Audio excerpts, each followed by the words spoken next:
So what is George's life like today? What is the balance between normal childhood and being the future king?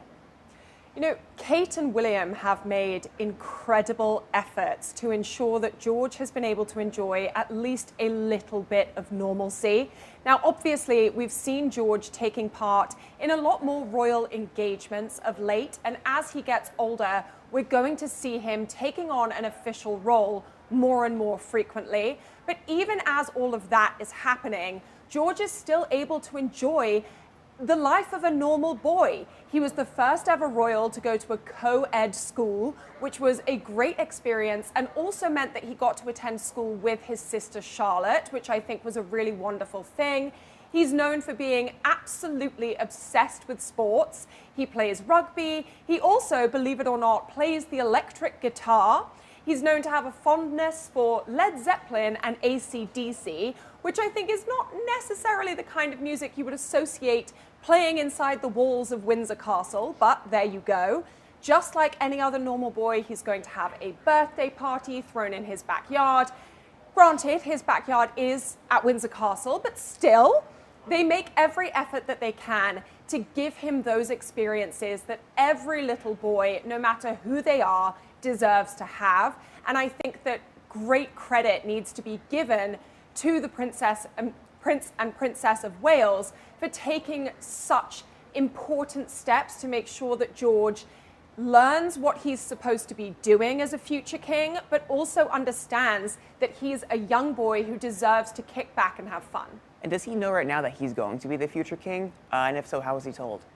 George does know that he's going to be the future king. Now, obviously, the older he gets, the better his understanding of what that really means becomes.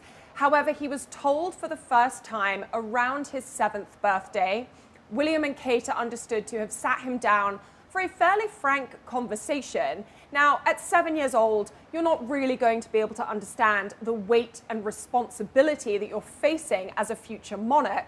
But they did explain to him that his role as a future king means that he will live a life of service and duty.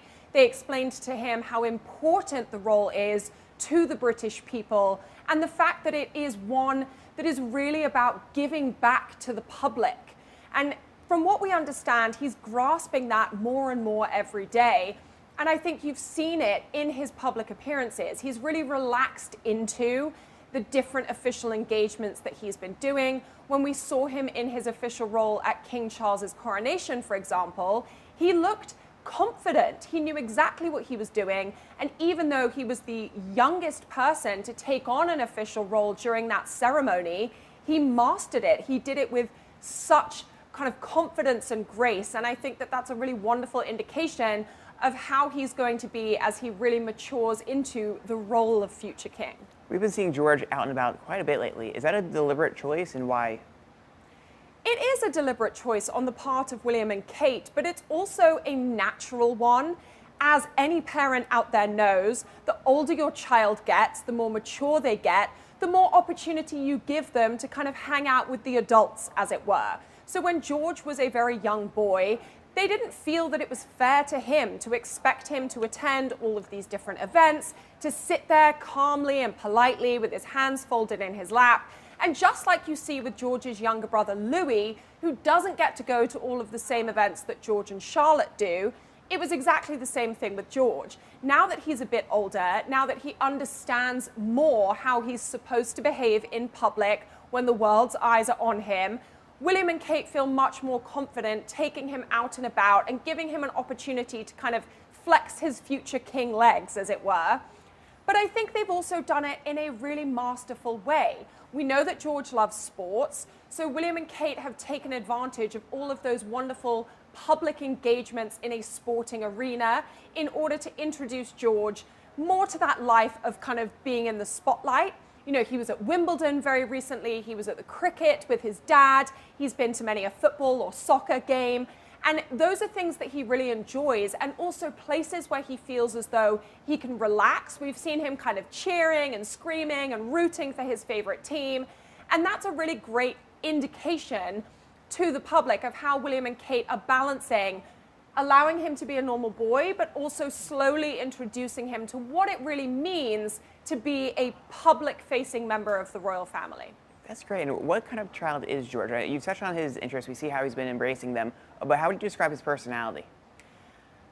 I think it's best described by someone who actually spent time with him at a private club in London, who said that he is much more cautious than his two siblings.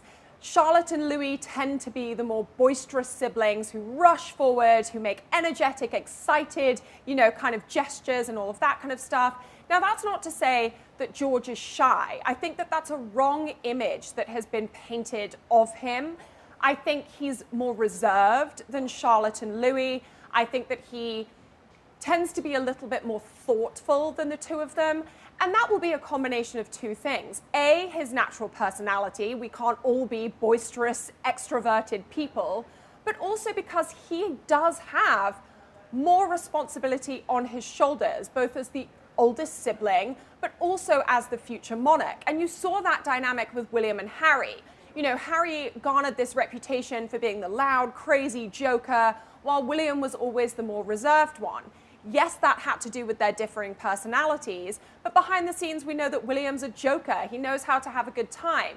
The same can be said of George. When he's in a relaxed, private environment, he's known for being very cheeky, he's known for being a little bit mischievous, and he's known for kind of really having a great, boisterous time when he's away from prying eyes. And I think that's a lesson that he's kind of learned more and more over the years, and that's why he's kind of got this image of being reserved and, a little bit scared of the cameras. That's not the case. It's just that he knows that when he's in public, he has to act a certain way, and he can't necessarily run around scrapping with the other kids because he's a future king. That's a great point. Now, in what ways would you say he takes after William, and which ways does he take after Kate? I think he takes after William in his stoicism. When he's in public, he's very much the kind of calm, collected leader of his siblings. Now, interestingly, Charlotte has really formed a reputation for herself as being the one who's kind of telling off her brothers. She's always the one saying to Louis, don't you do that, don't you make those faces. But both of George's siblings take guidance from him on how to behave in public. They look to him as being a leader in a very quiet but very reassuring way. We also know that George is intensely protective over both Charlotte and Louis, which I think is something that William exhibited with Harry when they were younger. Now, as far as Kate is concerned, George has absolutely taken after her incredible athleticism. We know that he has formed an incredible fondness for so many different sports, and that's really something that he's learned from his mother. Kate is an incredible athlete. We've seen her master all kinds of different sports over the years. She's played tennis with Federer, she's been sailing. Whenever she and William compete against one another, she is always the one who comes out on top. And I think George is very much the same as his mother in that regard. Absolutely. And tell us how he's just like his dad, especially from his clothes to their expressions. We have this picture where they are inadvertently mimicking each other there. I was going to say, I think sporting events are where you see the similarities between George and William's personalities the most. It's absolutely hilarious to see these images emerging of the two of them making identical expressions. And it's funny because those are the moments when you see them caught not off guard, but caught in a very relaxed state. They're enjoying themselves, they're completely focused on the team in front of them, and it's when you really get the opportunity to see them letting loose. And it's interesting that those are the moments when we really see how similar the two of them are, because it means that at their very core, they have incredible similarities as a father and son. In terms of their dressing, obviously, there's a bit of a kind of royal decorum that they have to follow when they step out in public.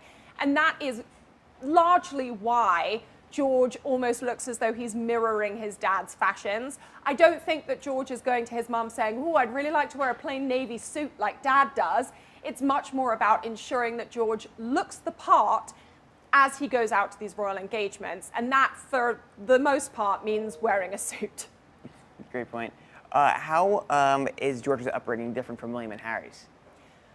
William and Kate, from the get-go, made it incredibly clear to all of the royal family that they would not allow George to be separated from the other half of his family. So unlike Harry and William, who were very much kind of encased in this royal sphere, George has had the opportunity to dip into a more normal life through his grandparents, Carol and Michael. And we know that they have been a wonderful influence on him, because when he's around his grandfather, King Charles, when he's around Camilla, his step-grandmother, if you will, yes, they are loving grandparents, but there is always an air of formality. You know, when you're hanging out with grandpa and grandma in a castle, it's a little bit difficult to truly relax and forget the idea of yourself as a future king or the fact that your family is royalty. Whereas when he is in the home of Carol and Michael Middleton, he gets to experience what life is like as a much more average member of society. And I think that that is incredibly important. You know, Carol and Michael were the first family members to visit George after he was born. They have been an ever steady presence in his life. They've gone on vacations with him. Carol accompanied William and Kate on a tour when George was just a few months old. So I think that that has been a really key element of his life that William and Harry didn't really get as much. Diana's family was not present in their lives in the same way that Carol and Michael are. And that's partly because King Charles, Princess Diana, didn't make that same kind of clear-cut, demand from the beginning. They didn't really lay down the law in the same way that Kate and William did. And Princess Diana also had a much more fractured relationship with Charles than Kate does with William. So Kate has been able to be much more honest, much more opinionated, and kind of say to William, this is what I want for our children. These are the lines that I am not willing to cross. And that has meant Christmases away from Sandringham. It's meant Christmases at home with Carol and Michael. And that's given George just a great opportunity to experience life away from royal tradition. And I think that that has helped him to be a much more balanced young man. That's so great. And we also have seen George quite often walking in front of the pack, leading the charge. How would you say he's embracing his role as the oldest sibling? I think he embraces his role as the older sibling in much the same way that William did, which is leading by example. He's not going to be like Charlotte, telling off his siblings in public or making faces or kind of commanding them to do certain things. He does his role with wonderful maturity, and he allows his siblings to follow that lead. And I think that that is exactly what William did with Harry. You know, in public, William was never seen chastising Harry or anything like that. He just set an example and gently advised his younger brother on how to behave. I think as the three siblings grow older, George will more and more have to step into that role as a leader, not only because he is the oldest sibling, but because they are at some point going to reach the stage where it will become very clear to Charlotte and Louis that they are somewhat different from their older sibling. We've heard at great length about the rift caused between William and Harry by the heir and the spare complex. And that is something that William and Kate, we know, are going to take great pains to avoid with their children. But it will also fall to George to ensure that he keeps that bond with his siblings, even as he's singled out as the future monarch, while they're just members of the royal family. And lastly, now we touched on this earlier, but now that George is 10 and we've seen him mature, how does he still have that mischievous side to him? We see it in very small ways, and usually when he thinks no one's looking. When he's at sports games, he's sticking out his tongue, he's making faces at his dad. When he was in a more relaxed mode during King Charles's coronation, we saw him kind of cheekily gossiping with the other, kind of young boys who were a part of the ceremony. So he's definitely aware of what is going on when he's in the public eye. But every now and then we get to see glimpses of him acting just like any other young boy would. But it's interesting because when you look at his younger brother, Louis, who is constantly playing up to the cameras in public, he's making faces, he's putting his hands over his ears. Who could forget those famous pictures of him wagging his finger in Kate's face? We've never seen that from George. We've always seen him being a bit more reserved. But behind the scenes, we know he can be a bit of a prankster. He's got a very great cheeky side, just like his Uncle Harry does. And I think that those are the moments that Kate and William really try to encourage behind closed doors, because they don't want George to think that he has to be a robot throughout his life, that he just has to be future king and nothing else. They want him to cultivate his personality. They want him to grow into his personality. But they also need him to understand that there are moments when that is appropriate and moments when it is not.